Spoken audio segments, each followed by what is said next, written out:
Now, when God gave tithing to Israel, he instituted 3 tithes: the Levite tithe, the festival tithe, and the poor tithe. The Levite tithe was to finance the government, which was run by the Levites.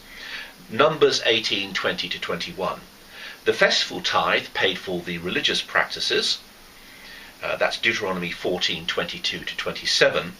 And the poor tithe was a kind of social security system to maintain the poor. Deuteronomy 14:28 and 29. The poor tithe was only paid in the 3rd and 6th year of the Shemitah cycle, because the Jews had a 7-year cycle, and you tithed in the first 6 years, but not on the 7th year. That's Exodus 23:10. And every 50th year, there was another Sabbath cycle called the Jubilee. So 7 7's a 49th. Therefore, on the 50th year, you had another Jubilee when again you didn't tithe. Leviticus 25:10 and 11. Now you need to ask yourself, do churches tithe like this today? If they don't, why not? If you want to keep tithing, then James 2:10 says you have to keep it exactly the way it was practiced in the Old Testament. Otherwise, you're guilty of breaking all of the law. James 2:10. Now, not only did the Jews have 3 tithes, they also had up to 13 offerings. The offerings are very complicated, and I certainly couldn't explain them all in detail, but there was a great heave offering, which was approximately 2% of your agricultural produce. You had to produce a basket of first fruit, and there was another offering which was called the Tamura Mesa. This is the tithe of the tithe, which we read of at Numbers 18:26. Because you see, the tithes, Levite and poor tithe, were paid to the Levites. The offerings were paid to the priests. But the Levites who received one of the tithes, their 10% tithe, they would give a tithe of that tithe to the priest, and that was known as the Tamura Mesa, the tithe of the tithe. There was also a half shekel of the sanctuary, but in total there were up to 13 offerings, so it was rather complicated.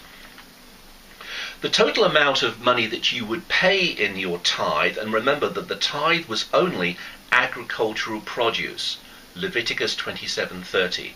They never tithed money, and also they never tithed fish. Tithing was always the produce of the ground. Remember that man fell because mankind ate the fruit of the tree, the produce of the ground. So the tithe is linked to that, and the tithe is only agricultural produce, excluding fish. Leviticus 27:30.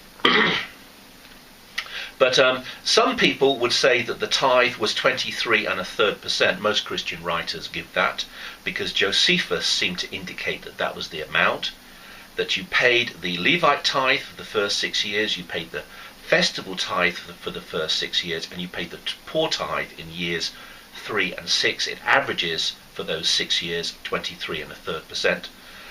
The apocryphal book of Tobit in chapter 1 verses 8 to 10 also seem to indicate that. But the Mishnah says that the Jews only ever paid 2 tithes in any 1 year, so that would limit the tithe to 20%.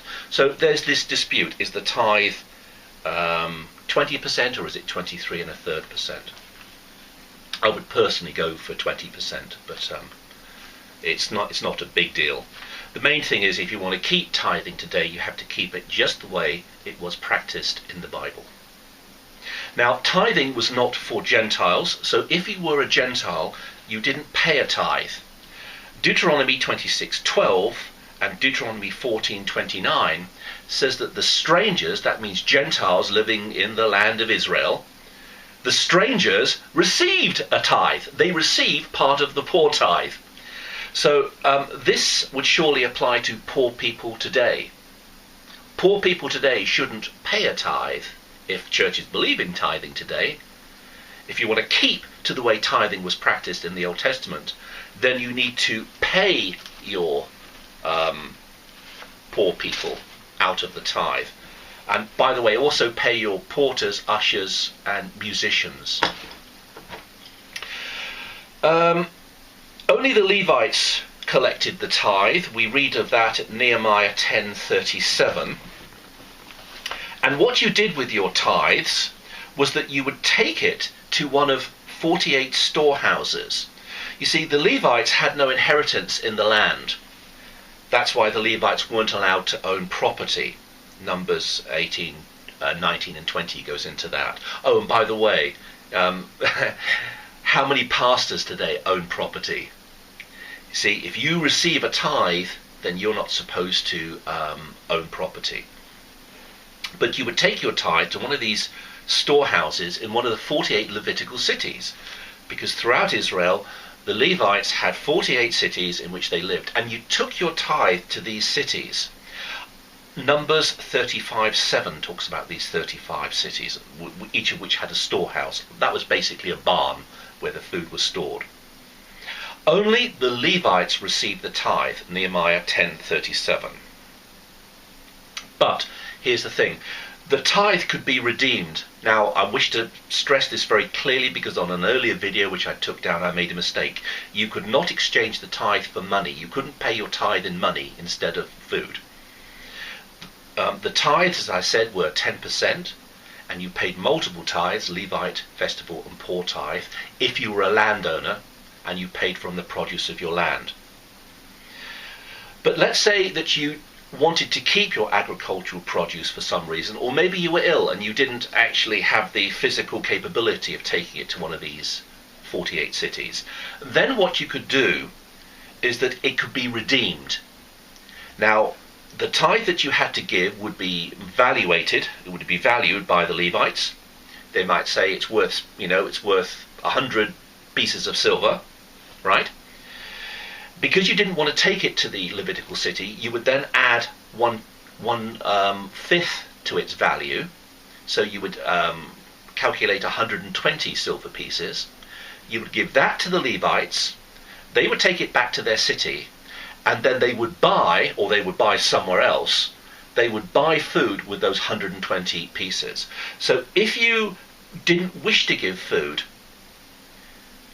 you could actually pay an eighth, and the food would be redeemed, but you would pay an eighth on the Levite tithe and an eighth on the poor tithe. The festival tithe was slightly different. You actually kept that yourself. Now, I've mentioned briefly that the tithe of the tithe, the Tamora Mesa, as it was known, of Numbers 18:26, strictly it was an offering, but it was an offering that was called a tithe and referred to as a tithe. So you could think of it as a fourth tithe. This was agricultural produce which the Levites paid to the priests out of the Levitical tithe. So it was 10% of 10%. And I've also mentioned that the tithes were given to the Levites, the festival and the poor tithe, whereas the offerings were always paid to the priest. That's how you can distinguish between tithes and offerings.